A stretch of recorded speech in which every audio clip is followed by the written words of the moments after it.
Protect your DNA. BioPQQ can promote formation of new mitochondria. Infowarsstore.com.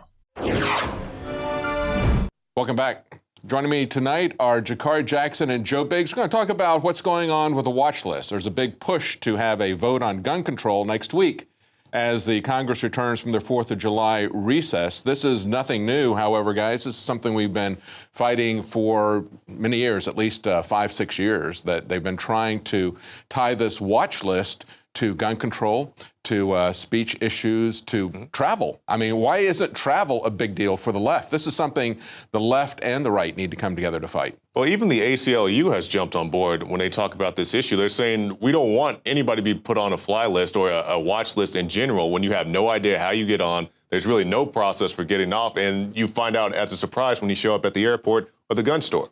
Well, there's an article up right now at rollcall.com called House Plans Vote on Guns Next Week.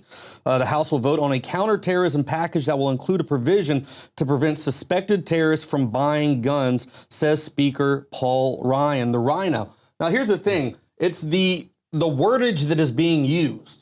I think we can all agree that we want terrorists on the terror watch list. Yeah. But what we have to understand is the tricky wording that they are using. It kind of reminds me of the book Propaganda by Edward Bernays, how he would talk about how, do you support our troops? Well, that had nothing to do with supporting the troops. What that meant was, do you support our agenda? Yeah. So what it is, yes, what does terrorist mean?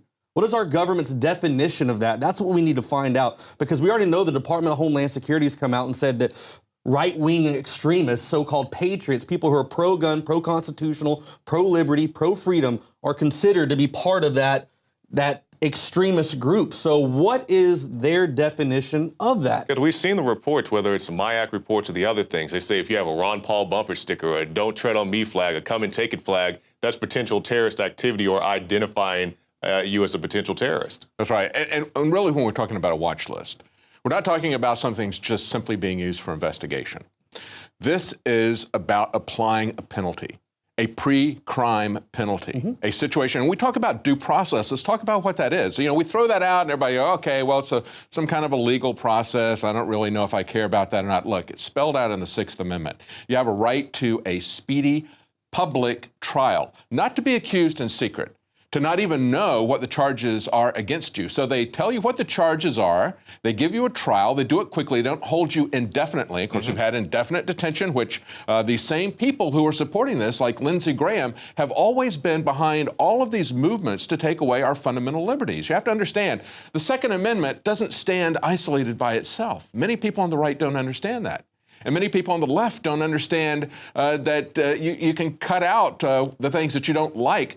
The Bill of Rights stands together or you lose all of it. And so when we talk about due process, we're talking about the fact that you can confront the witnesses in public, that you can call your own witnesses, that you have legal counsel, that it's a public trial, that you know what the charges are against you, that you know that you've been charged. And all of this happens before there's any punishment applied. What they're doing with the no-fly list is already taking away our right of due process. They're applying a punishment immediately, and we've seen this. It's one of the first stories I covered when I came here. I was talking to Wade Hicks, who got stranded in Hawaii. He was on his way to Japan to see his wife who was in the military. He didn't know he was on a no-fly list. He'd been vetted by the TSA as well as the FBI for a gun license, as well as for the TSA as a TSA worker license, that something they had that was vetted by them. And then he gets pulled off of the plane as it's about to leave in Hawaii. He was allowed to fly from California to Hawaii, gets in Hawaii, it's about to take off, they pull him off, and he doesn't know. We've seen 18-month-old kids and their families attacked with this. We've seen 2, 4, 5, 6, 8. Yeah, we've seen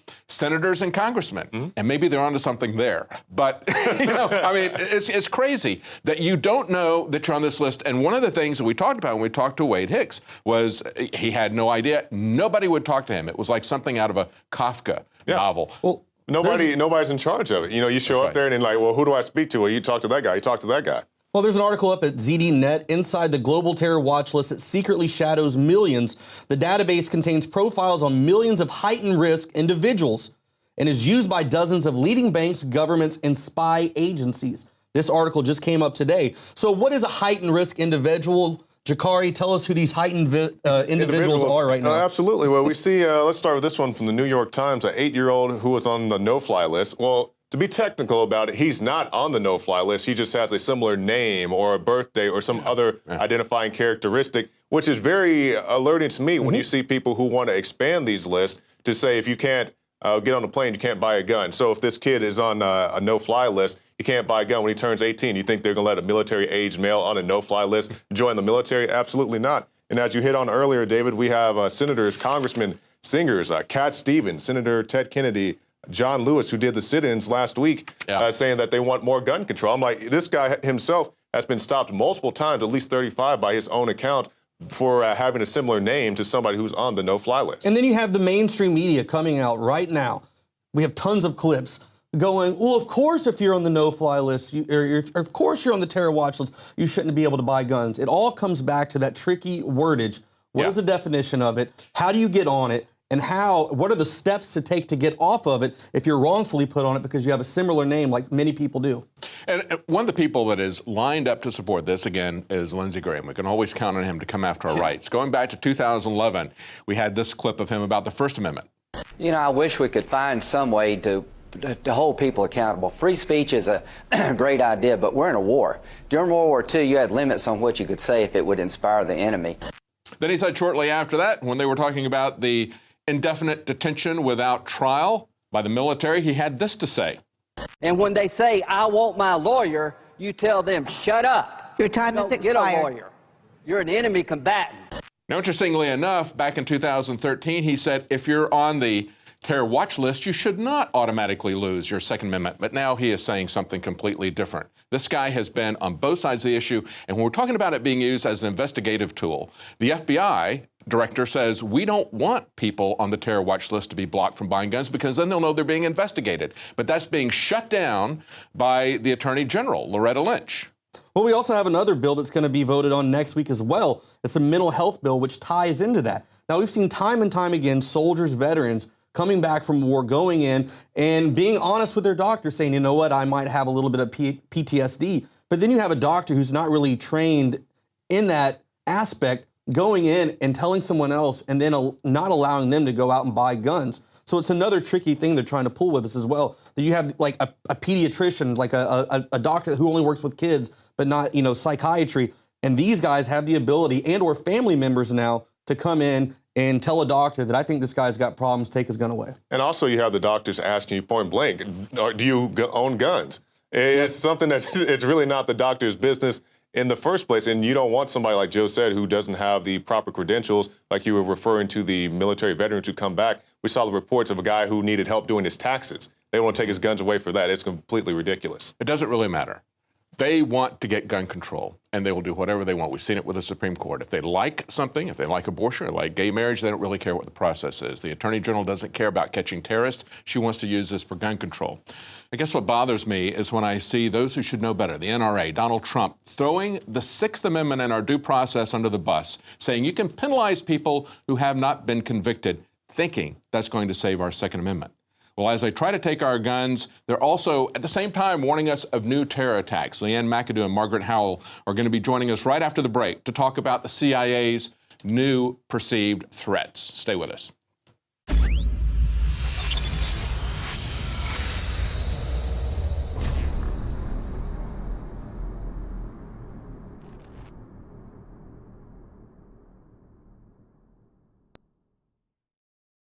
A lot of people ask me, what is the most important area of Infowars that runs the whole operation that is having such a big effect against the globalists?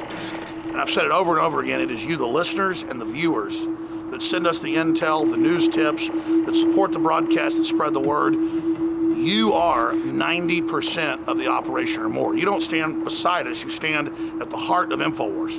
When I talk about the people at Infowars, from customer service, the shipping department, being just as important as our anchors, our researchers, our investigative journalists, and myself, it's absolutely true. Without this team that we've built over the last 20 plus years, we wouldn't be able to do any of what we've been doing. And that's what's so exciting, because we finally built up to a point where we now have the launch pad.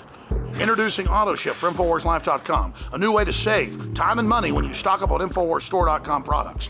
Again, ladies and gentlemen, when products are sold out, you're unable to get them, sometimes for months, but we hold back the products for people that have already signed up for AutoShip. When you choose auto ship before checkout on your order at InfoWarsStore.com, we'll give you 10% off and give you guaranteed delivery of out-of-stock products that are on your auto ship list.